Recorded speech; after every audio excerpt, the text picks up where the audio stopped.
Pada tahun 1883, Gunung Krakatau meletus dan daya ledakannya diperkirakan 30-40 ribu kali bom atom Hiroshima. Walaupun sangat dahsyat, dan sampai memicu tsunami, tapi letusan berskala 6 flying masih di bawah letusan Gunung Krakatau purba yang meletus lebih dahsyat, dan diperkirakan terjadi pada tahun 535, dan letusan Gunung Krakatau purba itu bahkan sampai membuat lubang raksasa selebar sekitar 50 km, yang diduga adalah kaldera produk letusan Krakatau purba. Suara gemuruh letusannya terdengar hingga ke Cina. Anomali hanya menimpa Korea dan Jepang, juga tercatat di kawasan pesisir Laut Tengah hingga Romawi. Gunung Krakatau dianggap menjadi penyebab utama perubahan iklim yang menyebabkan bumi memasuki abad kegelapan. Matahari seakan-akan kehilangan kecerahannya, hingga hanya sedikit lebih terang saja dibandingkan bulan. Situasi ini bertahan hingga 18 bulan lamanya, bersamaan dengan terjadinya kelaparan besar, menyusul hancurnya lahan pertanian. Cerita letusan Krakatau purba membelah Jawa dan Sumatera, terdapat dalam teks Jawa kuno Pustaka Raja Purwa, yang ditulis oleh Pujangga Jawa Ronggowarsito. Diperkirakan teks ini mengisahkan cerita pada peristiwa sekitar tahun 416 Masehi. Salah satu baitnya menyebutkan, ada suara guntur yang menggelegar, datang dari arah Gunung Batuara dan Gunung Kapi, ada pula gempa bumi yang menakutkan, kegelapan total petir dan kilat, kemudian datanglah badai angin dan hujan yang mengerikan, dan seluruh badai menggelapkan dunia. Sebuah banjir besar datang dari Cong Batuara dan mengalir ke timur menuju Gunung Kamula. Ketika air menenggelamkannya, Pulau Jawa terpisah menjadi dua, dan menciptakan Pulau Sumatera. Kejadian alam yang menceritakan Gunung Batuara dalam naskah ini diidentifikasi sebagai Gunung Pulosari, sementara Gunung Kapi yang terletak di sisi barat Gunung Batuara merujuk pada ciri-ciri Gunung Krakatau purba. Namun terpisahnya Jawa dan Sumatera dalam satu peristiwa supervolcanik tunggal ini ditolak oleh para ilmuwan geologi. Salah satunya adalah Kain Wolletz. Dia mengungkapkan letusan yang memisahkan pulau itu kemungkinan sudah terjadi sejak puluhan ribu tahun yang lalu, kemudian. Sehingga De Boer dan Daniel Theodor Sanders melalui penelitiannya menyimpulkan, Krakatau pernah beberapa kali meletus hebat. Selat Sunda tidak tercipta oleh sebuah letusan tunggal besar, tapi melalui periode letusan besar di Krakatau sekitar ratusan bahkan ribuan tahun yang lalu, bukan hanya pada tahun 416 Masehi. Lalu adakah ramalan Pulau Jawa terbelah lagi?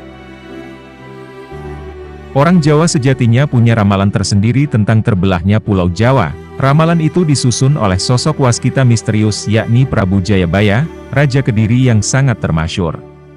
Dalam jangka yang disusunnya, Jayabaya menyebutkan kalimat, nuklir tanah Jawa kafling sepisan, atau memisahkan Pulau Jawa untuk pertama kali. Ramalan ini sudah terbukti dengan terbelahnya tanah Sundalan, periode berakhirnya zaman es, yang mengakibatkan Pulau Jawa terpisah seperti wujud hari ini akan berlangsung terus dalam kurun waktu 2100 tahun dan akan kembali terpisah lagi menjadi dua setelah periode 2 milenium itu berakhir. Pada masing-masing dari kedua Pulau Jawa dibatasi oleh air laut antara Laut Jawa Utara atau LOR, dan Laut Kidul atau Selatan. Lalu, kapankah Pulau Jawa akan terbelah dua untuk kedua kalinya? Mitos ini banyak diyakini warga, lantaran letak Gunung Slamet yang memang nyaris berada di tengah-tengah antara pantai utara dan pantai selatan. Gunung tertinggi kedua di Pulau Jawa ini, juga letaknya berada di tengah-tengah Pulau Jawa antara timur dan barat. Menurut cerita, jika Gunung Slamet meletus besar maka akan membuat parit besar, atau selat yang menyatukan laut selatan dan utara. Cerita ini sudah lama berkembang di warga Banyumas dan sekitarnya. Namun, apakah benar letusan Gunung Slamet mampu membelah Pulau Jawa? Gunung Slamet masih terlalu kecil untuk bisa membuat Pulau Jawa terbelah. Kita ambil contoh saja letusan Gunung Toba yang terjadi pada 74.595 tahun lalu. Letusan Gunung Api Toba adalah peristiwa supervolcano terdahsyat yang pernah terjadi di bumi dalam kurun waktu 27,8 juta tahun terakhir, yang energinya setara dengan 21 juta butir bom nuklir Hiroshima yang diledakkan secara bersama-sama di satu titik.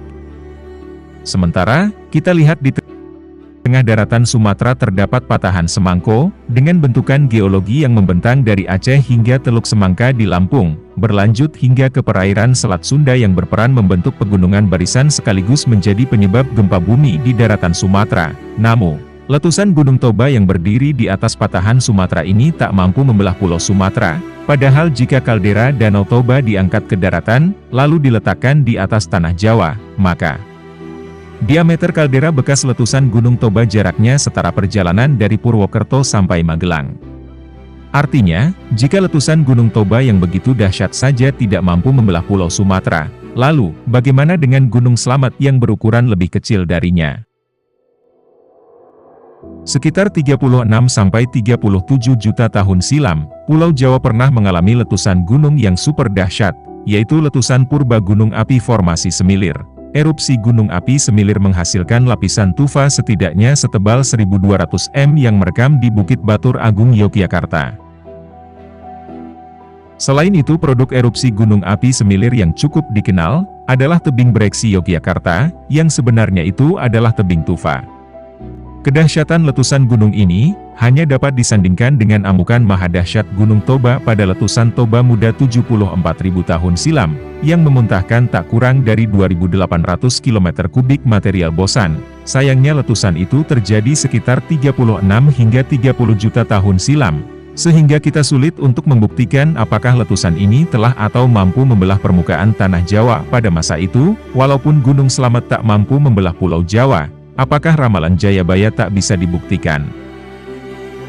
Di Pulau Kalimantan, ada Pegunungan Meratus. Pegunungan ini bentuknya memanjang di Kalimantan Selatan arah timur Laut Banjarmasin.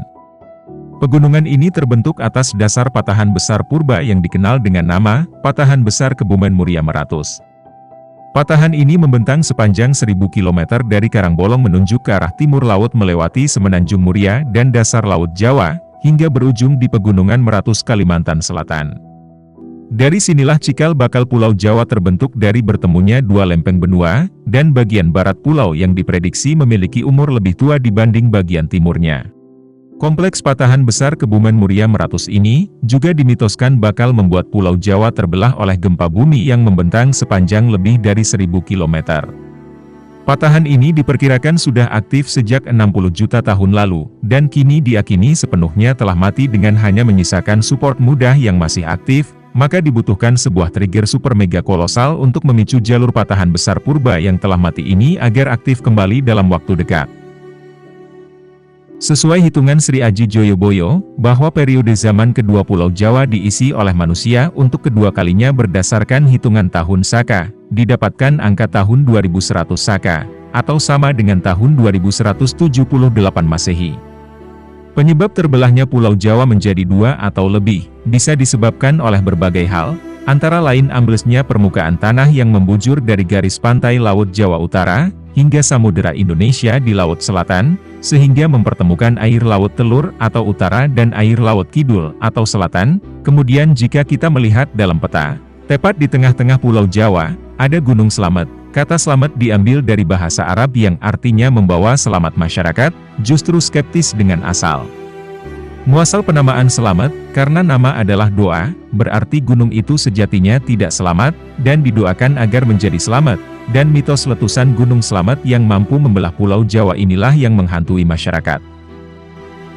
Membaca ramalan Jayabaya memang sama sekali tidak mudah, karena untayan baitnya penuh dengan kiasan. Soal Jawa terbelah juga bisa dipandang secara berbeda. Bukan hanya memprediksi secara fisik, kita bisa artikan ramalan tersebut sebagai kondisi sosial saat ini. Bisa jadi ramalan itu hanyalah kondisi masyarakat yang berbeda pendapat dan dapat menimbulkan perceraian bahkan perpecahan antar suku bangsa, khususnya Jawa itu sendiri.